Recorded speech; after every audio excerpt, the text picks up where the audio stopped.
Hi guys, Muslims all over the world have most probably heard the slogan, the fantastic claim, Islam is the fastest growing religion. The problem is that neither is Islam just a religion, but rather a political ideology, nor is it growing. Quite the opposite is the case, I'm afraid.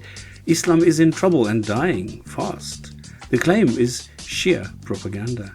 Now, why would I say such a thing when it is so obviously wrong? Well, as usually, let me do what I usually do, okay? So let me look at the claim, analyze it, then try and match it with reality. So I'll look at the sources which would indicate a growth of Islam and then investigate why the opposite could be true and then demonstrate why either one is more likely and present a conclusion. So like this, everybody can make their own informed decision and decide for themselves whether they prefer emotion-based comfort or hard facts. Using Google and entering fastest growing religion, we get claims that Mormonism, paganism, Jehovah's, Buddhism, Hinduism, Scientology, and all sorts of belief systems and ideologies are all making the same claim. We are growing. By far the most hits are by Islamic sites, claiming that all others are wrong and Islam is the ideology which is attracting the most followers. Now, given that atheists, or rather non-believers, the non-religion, the nuns, are providing verifiable data which documents this growing segment, the above claims must be wrong, as not all groups, believers and nuns alike, can grow at the same time. So what number can we trust, and where do these numbers actually come from? Now, these tables show that Christianity as a whole is still pulling in believers. The site fastestgrowingreligion.com focuses on exactly this topic and provides sources, something you don't normally get from the proprietary religious pages. They get their material from the World Christian Encyclopedia and the CIA World Factbook. They see Islam behind Christianity and the nuns. Islam sites say the opposite. So looking at the Muslim favorite, Wikipedia, we see that Islam is the fastest growing religion in the world. It's in the first paragraph. Why is that? Now, as always with Wikipedia, the footnotes are the more interesting area. On what do the authors of Wikipedia base their conclusion? Well, these seem to change on a monthly basis, because last time it was a press agency, now it's a publication, The List, which I have shown in different videos. Muslims love misquoting. Then you have PBS, the broadcast company, and finally a report taken from US News in 2008, several years ago. Before following the link to the dedicated growth page, let's go to the reference pages first. The essay I found there last time around said Islam is the youngest, the fastest growing, and in many ways the least complicated of the world's great monotheistic faiths, and a summary of Islam painted in glowing colors. The source? None. It's a personal opinion. The people writing the Wikipedia article, they cheat. They provide links masked as sources which lead to propaganda articles. So everyone who has looked at Islam for more than a week knows it is neither the youngest nor the least complicated belief system. Maybe that is why they've removed it and looked for different justifications. The PBS source from 2007 also ends up in a propaganda article in a paper called Foreign Policy by a Qasem Zain, and not a source with any data. The Foreign Policy list from 2007 is not always accessible because they want you to pay to read why Islam is growing. Hardly an accessible source. The attempt at reaching the press agency results in a 404 not found error. That's how sloppy these people work. I eventually got hold of it and found just a propaganda article without any data sources, precise figures. But don't worry, it gets worse, much worse. If you now click on the link for the fastest growing major religion in the world, you end up on an Islamic propaganda page. Now, what has magically appeared there within a few days is the addition percentage-wise. This wasn't there a couple of days ago. And if you want to get the sources for their claims, you'll be provided by an entry in the 2003 Guinness Book of Records, a page on foreign policy which is not accessible, and the well-known academic source CNN. But here again, when I rechecked, sources had changed. Now, the one source, the non-source I should say, is the same that we had on the previous page. How stupid do Muslims think the rest of the world actually is? How stupid do they think their own fellow Muslims are? The 2003 Guinness Book of Records? But going a bit further down, it actually gets quite hilarious. Here it cites the BBC as a source. And then again, the 2003 Guinness Book of Records and the Pew Forum. The funny thing is, guess what the source is for the Guinness Book of Records? Yes, the Pew Forum.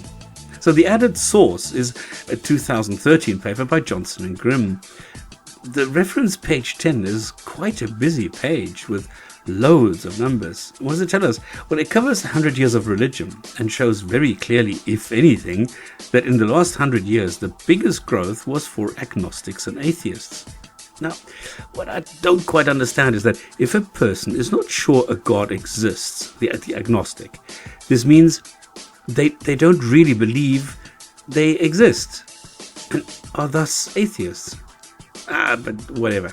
Anyway, so Muslims, according to this table, number 1.5 billion in 2010 and have grown 1.8% a year between 2000 and 2010, closely followed by Daoists with 1.7%. What I don't see here is the data explanation, the source, the methodology applied to arrive at these figures. So, well, let's take a look at the only solid source they cite, the Pew Forum, which, funny enough, is less prominent than the last times I looked at these pages. Now, if we go and look at the Pew Forum, the page I opened, they openly admit statistical data on conversion to and from Islam are scarce. What little information is available suggests that there is no substantial net gain or loss in the number of Muslims through conversion globally. The number of people who become Muslims through conversion seems to be roughly equal to the number of Muslims who leave the faith. As a result, this report does not include any estimated future rate of conversions as a direct factor of the projections of Muslim population growth. So, I don't know why people are using this as a source. Looking at the methodology employed, we find that they outsource the data gathering and processing. They use standard lists and then massage the data. This means there's nothing wrong with that, okay? All it means is that you weight the numbers according to an algorithm they've developed to curb too much spread and allow for trend lines and error margins. These are further complemented by estimates, guesses, interpolation, and outside demographics, until you arrive at a data spread which can be cross-checked against number of mosques and self-reporter numbers. So, like this, you admit at an approximate and quite accurate guess. And they admit to this, and this is nothing new. But it's not accurate, especially if you have such small numbers to start off with. Like the Muslims in the US. They make up a whopping 0.6% of the population. So how do you count the number of Muslims in Yemen or Indonesia? You can't, so you estimate. So these estimates, the numbers they receive from individual mosques also represent what the imam thinks. So it's his estimate. And this is what he would like to see. So the error bars here are huge. Now, I know what a huge effort it is to provide a single version of the truth within a large company, and what is required from keeping individual divisions from slanting data to their own agenda. I see the telltale signs of huge discrepancies between reporting entities when it comes to something easy like the basic number of Muslims. Because I know this from a business world, I know the identifiers here, and I see the signs. And as much as the Pew Forum makes their methodology look accurate and reliable, the underlying necessary assumptions belie that accuracy. Religion is not easily quantifiable. The person, if we're looking at polls, for example, the person calling you will not check whether you are in front of the TV, the barbecue, or the mosque. And numbers from Muslim majority countries really are vague guesses. Now, the Religion Census Membership Studies looks at congregations, members, adherents, and attendance. Now, how do you get attendance? This is not something that you need to sign into a roster or something like this. This is just pure sheer projection. They rely on self-reporting data and estimates, guessing. Some groups, such as the Mormons, count every visit or inquiry as an adherent to Mormonism, which inflates the numbers. The same goes for Scientology, where the numbers are artificially inflated using dubious practices which have been documented in the recent past. People leaving any group are not deducted, accounting for the reported ever-growing numbers. It's dishonest, but it leaves the followers with a feeling they're part of a large group. So if they are being stupid, all the others are, then that makes you feel less stupid. And they said unto the Lord, how the hell did you do that? But it leaves a funny aftertaste and is reason enough to seriously doubt these claims. But, and this is a big but, I have to acknowledge all I'm doing is doubting the claims. I'm unable to disprove them because I have the same problem the people making these statistics have: lack of reliable data. I can only show that the claims don't make sense and that the data is unreliable and based on hunches and guesses. This would mean the deductions are based on emotions, not facts. So if I deduce something based on emotion or fact, what is the value of this? What you have is the principle of the poison tree, which can't produce healthy fruit. But now, what about the opposite? What indications are there that Islam is not growing but actually shrinking? Well, there's different factors here, ranging from the least reliable, which is personal observations, where I notice the decline and bump into ex-Muslims much more frequently as time goes by, all the way up to reliable, self-confessed apostates who admit they've been more atheist than Muslims. They were just going through the motions. Then you have converts, which are warmly greeted, even by Christian churches. They're also witnessing a reduction of numbers and, more importantly, a sharp decline of what drives the most: money.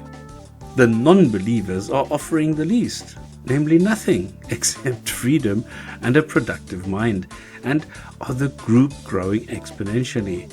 And we see that converts don't last. Dr. Ilyas Bayuno says that 75% of new Muslim converts in the US leave Islam within a few years, disillusioned. People's priorities shift from survival to self-expression values as their sense of individual agency increases. He also says that people's priorities shift from traditional to secular rational values as their sense of existential security increases. The large increase in individual agency occurs within the transition from industrial to knowledge societies. And the strongest emphasis on traditional values and survival values is found in the Islamic societies of the Middle East. But, and maybe I shouldn't have kept the worst until last, but the number one lie is that Islam is growing due to the high birth rates. Well, this bubble was also burst when new data appeared, which indicated that birth rates in the less developed Muslim-majority countries have dropped dramatically. I don't know if you know, the old Arafat statement with Islamic wombs being the strongest weapons of Islam is proving to be just another dream and a failure. So that is where we stand. Muslim propaganda claiming a growth that can't be substantiated and which is based on shaky ground, and the clear indications of the opposite, a decline of people who are prepared to stop thinking and ignore the facts presented on the internet. Primitive apologist groups still try and buy back believers with huge investments and efforts and are failing. Too many people now understand that a group like IERA or LDM or whatever Dawah group you pick, people see that they don't understand the world around them and just fabricate a creator or designer God. They don't understand science, the principles, the processes. They have no clue what an atheist is. Even though I myself have patiently explained it to them many times. They apply dishonest censorship, thinking that just keeping people quiet will somehow make it go away. Close your eyes, you can't see me. Anyway, they fabricate illogical and juvenile arguments. and apologists are realizing they don't have anything convincing. And even a Dr. Craig, who spawned many Islamic clones, is now shaking when delivering his nonsensical drivel, and was sent into retirement by Dr. Carroll recently, who completely annihilated all arguments or points that Dr. Craig had. Now, in Iran, for example, Muslim apologists are standing with their arms raised in despair and are starting to acknowledge it. This generation doesn't want the religious men who rule this country running their lives. They've had enough of the strict Islamic rules. 27 years of Islamic theocracy have left millions disillusioned. Life is good, but not to in Iran. Government announced that such hairstyles would not be tolerated. And even Sunnis like Tsortsis are saying, many people have left the religion of Islam because of the internet. And this paper specifically, there are people who actually left the religion as a result of reading this paper. and throwing out more nets like on a Dawah day is futile, as the claims have too many and too big holes. People don't associate with Muslims any longer who are unable to condemn stoning or slavery if committed by fellow Muslims. More and more Arab atheists are raising their voices, no longer intimidated by their masters and shouting out the message, Islam is dying.